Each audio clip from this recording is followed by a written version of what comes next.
E esse é o nosso assunto, então, com o professor de Relações Internacionais da ESPM, doutor em Estudos Estratégicos Internacionais pela URGS. Roberto, bom dia. Bom dia, Larissa. Bom dia, Sabrina. Todos que estão ouvindo aqui a Rádio Mix. Bom, nesse momento eu não sei se dá para dizer quem deve ganhar as eleições dos Estados Unidos, mas será que a gente já pode dizer que certamente o resultado será discutido?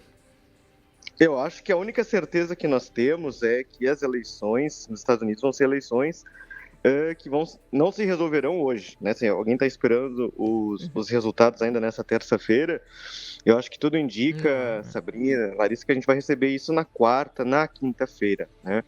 E concordo contigo, sim, os resultados. Muito provavelmente, se nós tivermos uma vitória de Kamala Harris, que pode ser uma vitória apertada, serão contestados por Donald Trump. Isso já está muito claro. Até as cortes estaduais de estados-chave, como a Geórgia, a Pensilvânia, enfim, já estão preparando um esquema de segurança especial para evitar que os apoiadores de Trump venham, né, ocupar esses espaços, ter algum tipo de depredação de prédios públicos, enfim, porque sabem que a eleição será contestada. Bom, aqui a gente teve manifestações do ex-presidente Bolsonaro falando que Trump era o melhor para o mundo.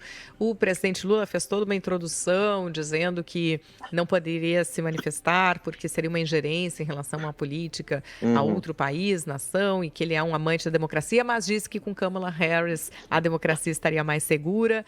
De fato, qual é a influência que tem a decisão do eleitorado norte-americano para a gente aqui no Brasil politicamente? O que eu tenho falado Começando muito pela questão política, né? O que eu tenho falado muito é que a decisão de um eleitor da Pensilvânia acaba afetando, né, o nosso poder de compra aqui em São Paulo, em Porto Alegre, enfim, porque de fato os Estados Unidos hoje é ainda a grande economia, né, do sistema internacional, ainda é a grande potência política, militar, enfim, né, e que neste momento, em 2024, ele tem ocupado os Estados Unidos um papel de, eu diria, de uma certa transição desse poder para a China, mas ainda é os Estados Unidos a grande referência, né? Então, tudo que acontece nos Estados Unidos, todas as escolhas políticas, econômicas, enfim, vão afetar a política internacional. Então, os movimentos, por exemplo, ultraconservadores que nascem nos Estados Unidos, ou até mesmo movimentos mais progressistas, eles acabam repercutindo aqui no Brasil. Assim como, por exemplo, decisões econômicas dos Estados Unidos, decisões de governo, vão afetar a política comercial, que ao fim e ao cabo afeta aqui no Brasil. Para ser bem didático, por exemplo, se um presidente dos Estados Unidos decide, por exemplo, sobretaxar algum tipo de produto, algum tipo de commodity do agronegócio, isso vai afetar a economia do Rio Grande do Sul, porque vai ficar mais caro para vender aos Estados Unidos.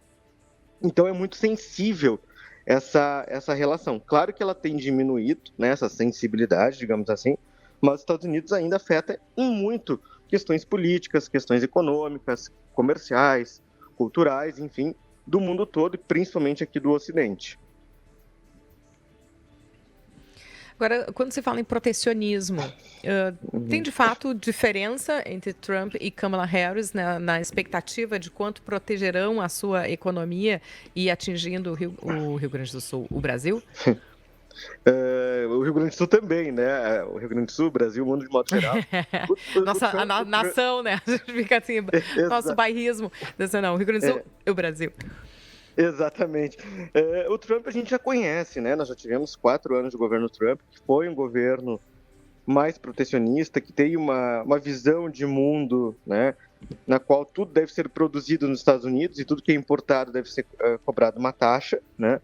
Que naquele momento, eu gosto sempre de destacar isso, o Brasil vai sentir o impacto inicial, mas daqui a pouco o Brasil conseguiu até mesmo diversificar sua matriz de exportação.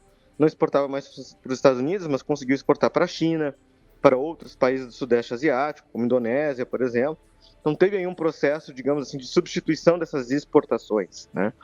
A Kamala Harris, por ser uma candidata democrata, tudo indica que deverá seguir um padrão de política comercial muito parecido com o governo Biden, com o governo Obama, né? Que é aberto a esse multilateralismo, é aberto para o comércio internacional, mas também tem algumas agendas protecionistas muito específicas, né?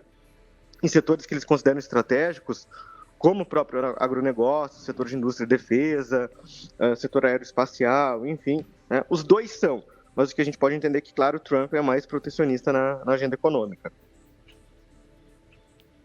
Eu queria, para encerrar, perguntar o que lhe chama a atenção para esse processo eleitoral específico. Até uma das grandes questões que tem aparecido muito na campanha, tem sido bastante usado pelo Câmara Harris, é a questão dos imigrantes, né? De um lado, o Trump dizendo que no primeiro dia dele de governo já vai mandar todo mundo embora, e a Kamala Harris, então, usando grandes nomes, né, dos latinos para mostrar o quão favorável é ao acolhimento dos imigrantes. Mas eu também vi que não significa que os votos dos imigrantes, que aqueles que têm direito a voto lá, ou de origem, né, latina, estejam votando nela, porque daí divergem na questão dos costumes, né?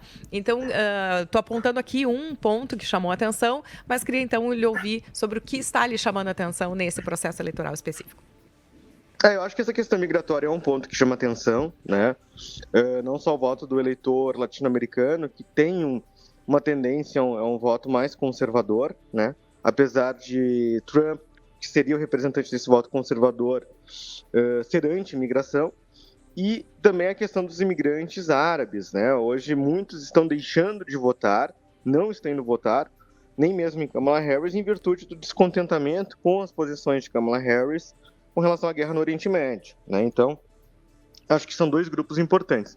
Uma outra coisa que me chamou muito a atenção, eu acompanho as eleições dos Estados Unidos desde 2008.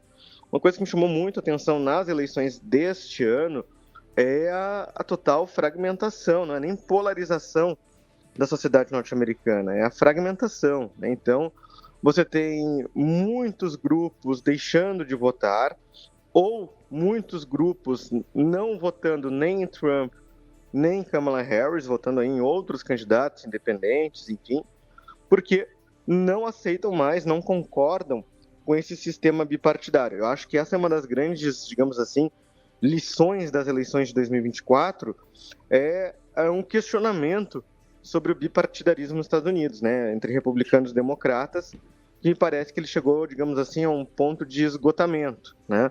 A sociedade norte-americana hoje busca outras alternativas que não sejam Trump nem Kamala Harris. Claro, agora, vão eleger um candidato, uma terceira via? Obviamente não. Mas eu acho que a gente pode esperar, já nesses primeiros resultados que vão começar a sair hoje à noite, amanhã, né, votações em candidatos que não são nem a Kamala nem o Trump, né, até como uma forma de protesto. Não, realmente agora estava, para quem a gente fica acompanhando tanto só, né, falando de democratas e de republicanos, que talvez a maioria nem saiba que existem de fato outros partidos menores. Um deles eu já me lembrava aqui que era o Partido Verde, estava buscando outro que é o Partido Libertário. Então existem outros partidos e eles estão lá, podem ser apontados lá nas células, mas tem esse foco dos dois grandes partidos, que é clássico desse comportamento norte-americano, e que o senhor chama atenção aí para esse comportamento diferente neste episódio eleitoral. E aí, o episódio, a gente já pensa quase numa série, né? Porque, olha, a gente já tem uma expectativa do que serão esses próximos dias dentro de uma eleição tão equilibrada como está se demonstrando, pelo menos, pelas pesquisas e pelos votos antecipados. Professor de Relações Internacionais da SPM, doutor em Estudos Estratégicos Internacionais pela URGS, Roberto Ibel, muito obrigada pela participação aqui no Jornal da Mix nesta manhã. Bom dia para o senhor. Obrigado, bom dia, sempre à disposição.